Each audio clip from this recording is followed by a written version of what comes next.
Hey everyone, I just want to do a little quick tutorial on how to transform or transfer a image onto a large format traditional drawing method. So basically, I'm taking this digital painting that I did here for Stratos. It's a cover artwork, and I want to make this. I want to get this onto a large Bristol board, 24 by 36. So basically, I think I've figured out the most efficient way to do this, but we'll see. There might be a better one, but this is definitely going to work. I'm pretty sure. My logical mind seems to think so. So hopefully it's reliable today. So this is my original image. I did it at a pretty big size. Not that big actually. It's yeah, about 12 by 15 inches at 300 dpi. But it doesn't matter because it's just a rough anyways. So basically, I copied and pasted that onto my finished size. So for me, that was, again, 24 by 36-inch board. That's the size of board that I bought. So now I'm going to copy this whole thing, Control-Shift-C. So I got all my layers. Paste, and then I just want to scale it up to be the largest edge basically. So it's going to be longer, but this is the only board size that they had. So that's it. So I'm going to have some white space. That's fine. So basically, now actually I want to just get that all black and white. So yeah.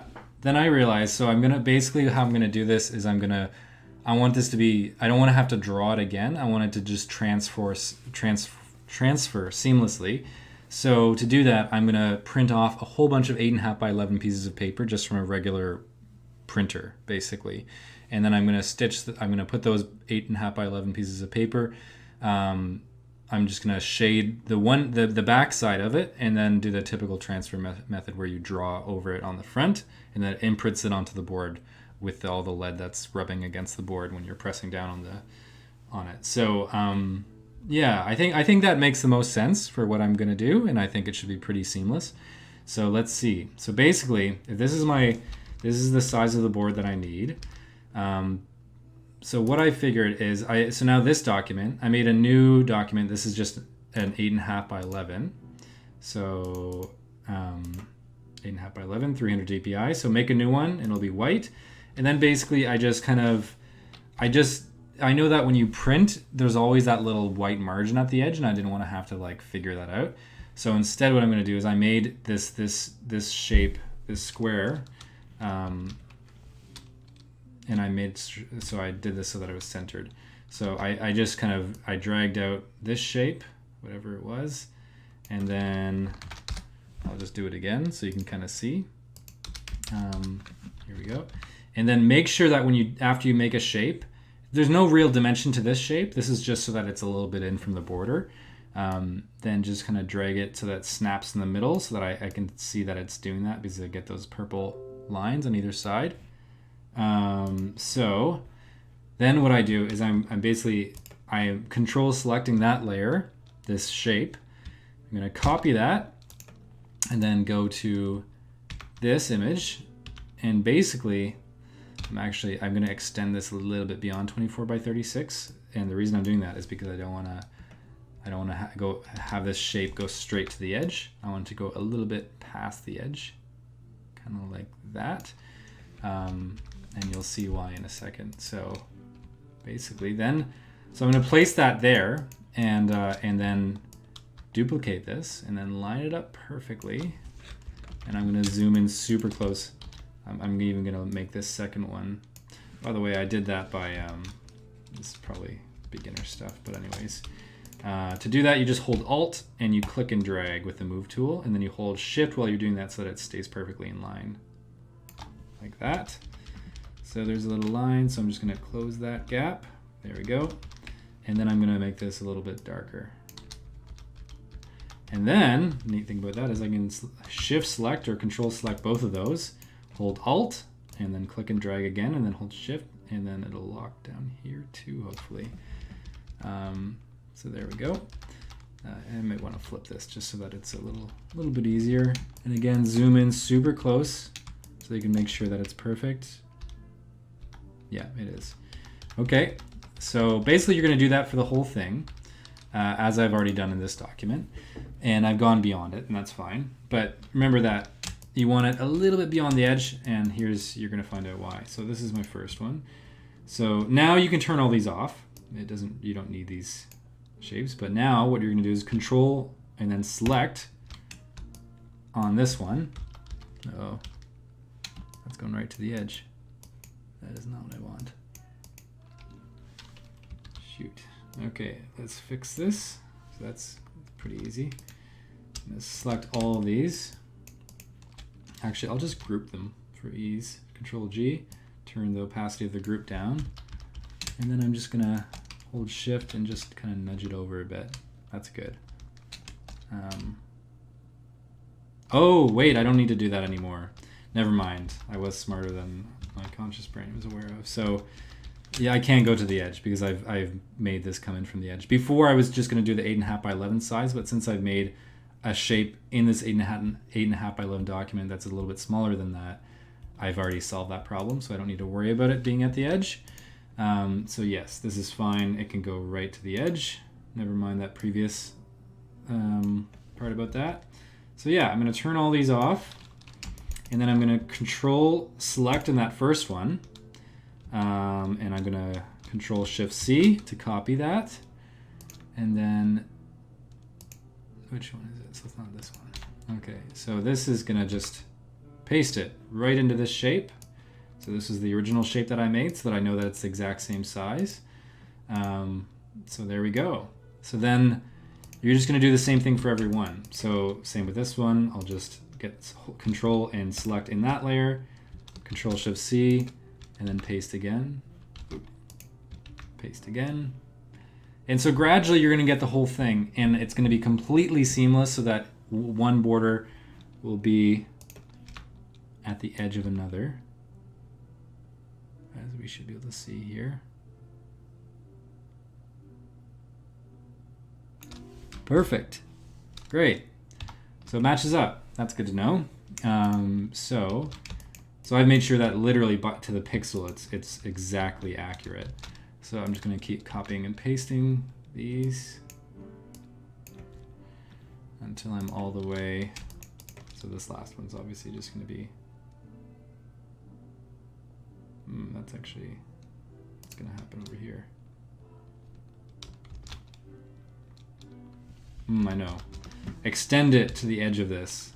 So we're just going to bring it over because we don't need this document anymore. We just needed that document to kind of get the original image lined up, but now it doesn't matter. So I'm going to copy that because otherwise it would be off center. So now we know that it's going to be exactly centered because we've copied all this stuff too. I probably won't even need that little edge really. Hopefully yours is a little bit more necessary. I could probably just figure out that last edge a little bit. Okay, where's the next one? Here it is.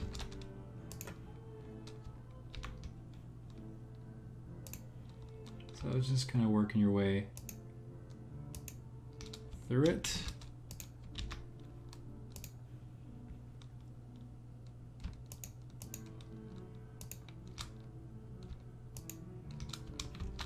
Mine's kind of a little out of order.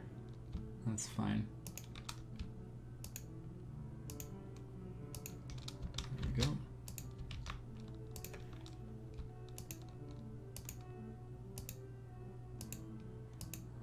There it is. I'm trying to do it in relative order. Oh, I've also made a stroke, by the way. As you can see, because the edges of my image are quite light, so I made a stroke around the edge. You can do that just by double clicking the layer. Oh, it's locked. Double clicking the layer and then putting a stroke on and then making it black and yada yada. You can figure out the rest just so that I know where that edge is. So hopefully I've thought of everything here.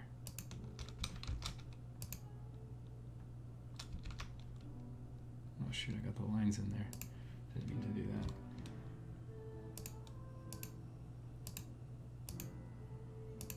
There we go. Almost through. Great. Okay, so now basically, I just need to, you know what would be good is, because I'm just realizing I'm not going to have an edge to this. See, I'm not going to know where this lines up because it's just white on white. So if you want to quickly just add a stroke to this layer too, that might be handy, even if it's a very thin stroke. And then I'm going to copy layer style, go to every other layer. I like to do things in bulk, so that's why I'm all about these little efficient ways. Paste layer style, so now they all have strokes. Great. Okay, so basically now what I'm going to do is just print each of these.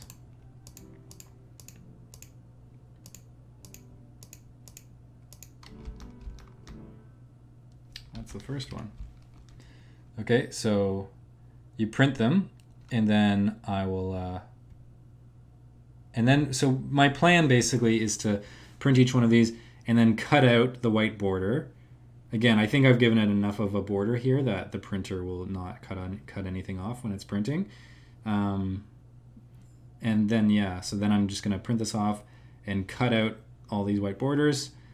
And then you probably know the rest, but if not, basically you'll have obviously this image on one side and then blank white on the other. On the blank white side, the back, you're gonna just smear lead. If you have charcoal or graphite powder, it's even better.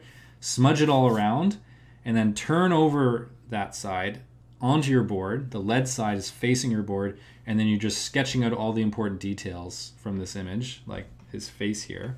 So I would literally get some kind of pencil or something and just kind of draw everything that I want to have laid out on the canvas, whatever is important. Probably a lot of these details are quite important. Things like that. And then when you're pressing into this, I sometimes use a blunt, like just the edge of something, even like a mechanical pencil that doesn't have lead coming from it. It's just like the metal end. You just you need something to press, a sharp something to press. And then since there's lead on the other side, it presses whatever you're pressing into the page. And then when you take it off, then you just have those marks on the board. So that's how it's going to work. So hopefully that part's clear. I might do a little bit of a video to show that, but it's pretty standard practice for this. Okay, so I hope this video was helpful. I was doing this and I thought it might be helpful to share how to do this for others that are doing this kind of thing.